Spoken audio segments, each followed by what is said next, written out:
Και αυτή τη στιγμή λύγει το παιχνίδι που δίνει τις δύο ομάδες στους οπάλους με 1-1.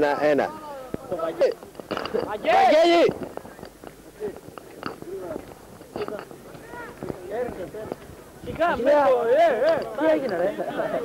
Βαγγέλη! Βαγγέλη! Βαγγέλη! Ρε Βαγγέλη! Βαγγέλη! Έλα εδώ ρε, έλα εδώ! Γιάννη! Βαγγέλη! Ωραία Βαγγέλη! Έλα Γιάννη! Έλα εδώ είσαι σήμερα. Έλα, συνέντευξη. Έλα Γιάννη! Ρε, Βαγγέλη, ο Γιάννης έρχεται! Βαγγέλη! Έλα, ο Γιάννης έρχεται!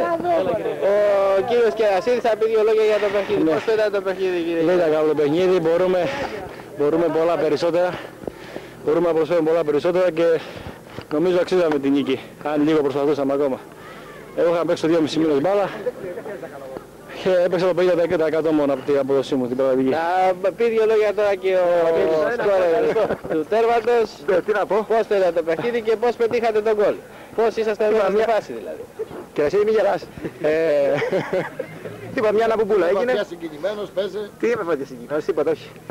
Δεν συγκινήθηκε? Αυτό το γκολ το έβαλα και το χαρίζω για τον προπονητή μου. Το καινούργιο που έχουμε πάρει. Είναι καλός προπονητής. Είναι πάρα πολύ καλός, ναι. Μπράβο, έχεις Γι' αυτό τίποτα άλλο. Τίποτα άλλο. Το γκολ το χαρίζω στον προπονητή μου, τίποτα άλλο. Και εύχεσαι νίκες για την καινούργια χρονιά, έτσι? Πάντα νίκες, ναι. Μπράβο.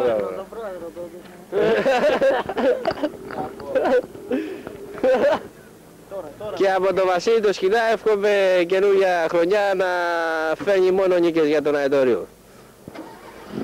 Τι να πω? Σε ποιον? Πρέπει να σε πάρω εγώ γιατί είναι...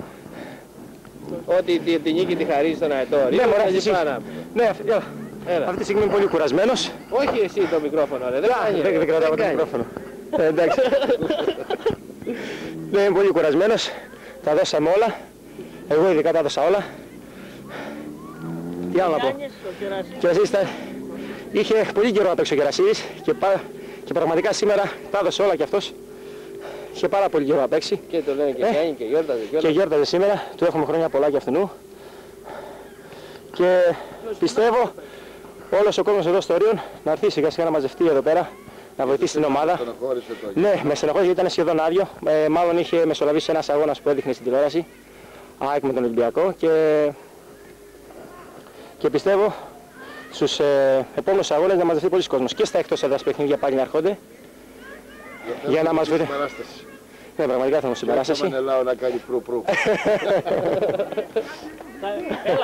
Ο κύριος Μενελάου, ο οποίος ήταν από τους κυριότερους παράγοντες του Αετορίου και κάποτε είχε λιποθυμήσει πέρσι πριν πολλά χρόνια. Έκανα μετάβαση ένα παιχνίδι και απάνω που αλλά ο Βαγγέλης σήμερα μου θύμισε έναν ηθοποιό, ένα μαύρο, τον Άντι Μέρφυ.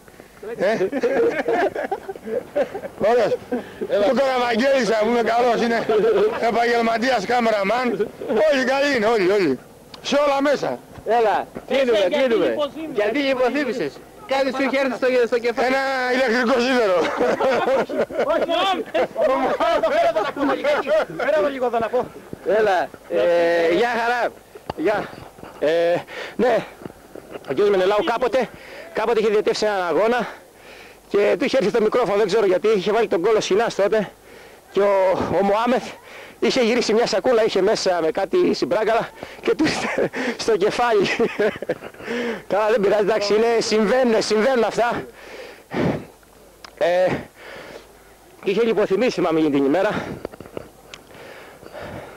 Πρέπει να πούμε του πατέρα σου να... Ναι, είχε και γυναίκες δίπλα. Πρέπει να πούμε του πατέρα σου να σε παραβωνιάσει γιατί όσο είσαι... Όχι, δεν παντρεύομαι ακόμα. Δεν παντρεύομαι, έχω άλλα 2 χρόνια ακόμα. Και τι άλλο να πω, δεν έχω τίποτα άλλο. Εύχομαι σε όλους χρόνια πολλά, σε όλο τον κόσμο, στον Αετόριο, στο Ρίον. Και πάντα με νίκες. Έχουμε και τον πρόεδρο εδώ πέρα. Πάρ' τον λιγάκι έτσι που χαιρετάει. Πάρε τον πρόεδρο που μεταβάλει μεγάλες προσπάθειες φέτος και βοηθάει. Έλα ρε, δεν δαγκώνει ρε. Όχι, δεν χρειάζεται, δεν πειράζει.